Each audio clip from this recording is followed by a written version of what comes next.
Hello everybody and welcome to Building Molecules with Magnets. Today we are doing cyclopentane, which the molecular formula of cyclopentane is C5H10, so that's 5 carbon atoms and 10 hydrogen atoms. So the way that we are going to start off building this is just grabbing those 5 carbon atoms and using the magnets to connect them together. Those connections right there are representing the sp3 bond that happens in between each carbon and is what helps to form the ring, which is where cyclo in the name comes from, cyclopentane. So it's a ring of 5 carbons. And as you connect them, you can kind of see the shape that it takes, kind of see how it doesn't connect super easily, showing that, a ring that had 6 carbons would probably be more of a sound structure than a ring of 5, but it is still possible to have a cyclopentane, so that ring of 5.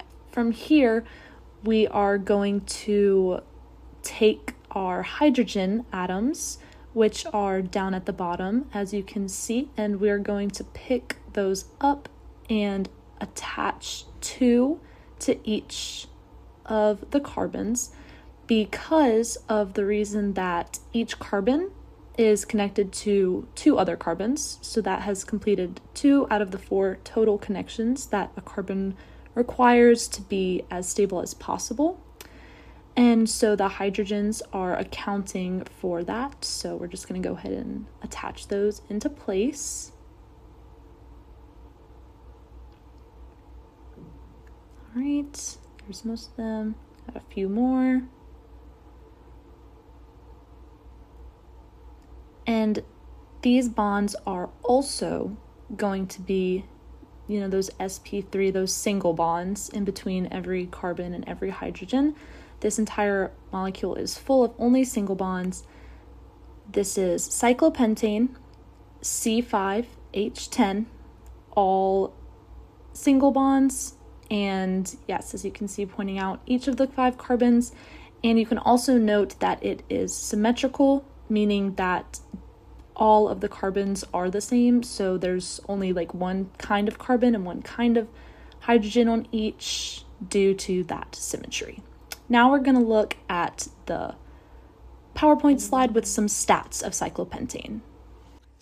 Alright, so we're going to take a closer look at cyclopentane and some of its stats. So we've got these numbers and letters here that are basically different IDs for it. We've got the carbon count, which is 5, the hydrogen count, which is 10, and then there's no other atoms in here, making the molecular formula C5H10. We've got the molecular weight and mass, which is approximately 70 for each. And the only functional groups that we're going to see in cyclopentane is a cycloalkane, which, is just that CC connection in a single bond. And then, of course, the CH connections with the 2 hydrogens on each carbon. In the IR, we would see a CH stretch around 900, and then we are looking at how there is 1 ring, meaning there is 1 degree of unsaturation. The melting point is going to be negative 94 degrees Celsius, while the boiling point is 49 degrees Celsius, and it stays in a liquid state. As we've talked about, the hybridization of the carbons for each one is sp3. There's 5 total carbons, but they are not unique. Each one is the exact same. And that can be seen in the symmetry of the molecule, because if you cut it along these different lines, it would just be a mirror of itself. And that symmetry makes all of the carbons the same. Moving on to the attached hydrogens, this is kind of the same thing. Each one is the exact same as stated about the hybridization. And so each carbon is a CH2 carbon. It has 2 hydrogens connected to it and then 2 other carbons connected to it, making that CH2 count 5, but the uniqueness of it just 1. Then we're looking at the oxidation states. Each carbon is a -2.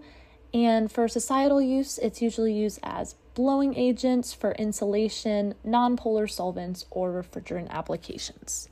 So that's a little overview of cyclopentane. I hope you learned something new, and we will see you next time.